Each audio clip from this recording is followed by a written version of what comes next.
ಸಿಡಿಲು. ಹೌದು, ಆಕಾಶದಿಂದ ಬರುವ ಈ ಅಪಾಯ ಈಗ ರಾಜ್ಯದಲ್ಲಿ ಜೀವಗಳನ್ನು ಕಸಿದುಕೊಳ್ಳುತ್ತಿದೆ. ಇತ್ತೀಚಿನ ವರದಿಗಳ ಪ್ರಕಾರ ಪ್ರಕೃತಿ ವಿಕೋಪಗಳಿಂದಾಗುವ ಸಾವುಗಳಲ್ಲಿ ಸಿಡಿಲೇ ಮೊದಲ ಸ್ಥಾನದಲ್ಲಿದೆ. ಒಂದು ಕ್ಷಣ ಯೋಚಿಸಿ, ಮಳೆ ಬಂದಾಗ ನಾವು ಸುರಕ್ಷಿತ ಎಂದುಕೊಳ್ತೀವಿ, ಆದರೆ ಅದೇ ಸಮಯದಲ್ಲಿ ಸಿಡಿಲು ನಮ್ಮ ಜೀವಕ್ಕೆ ಅಪಾಯ ತರಬಹುದು. ಹಾಗಾದರೆ ಪ್ರಶ್ನೆ ಏನು?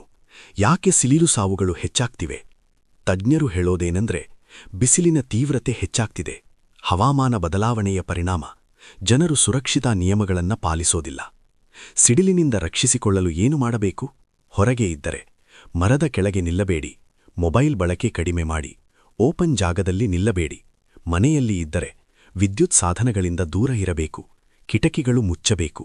ಒಂದು ಸಣ್ಣ ತಪ್ಪು ಜೀವನದ ದೊಡ್ಡ ಅಪಾಯ ಆಗಬಹುದು. ಈ ಮಾಹಿತಿ ನಿಮ್ಮ ಕುಟುಂಬಕ್ಕೂ ಶೇರ್ ಮಾಡಿ, ಯಾಕಂದ್ರೆ ಜಾಗ್ರತೆ ಇದ್ದರೆ ಜೀವ ಉಳಿಯುತ್ತದೆ.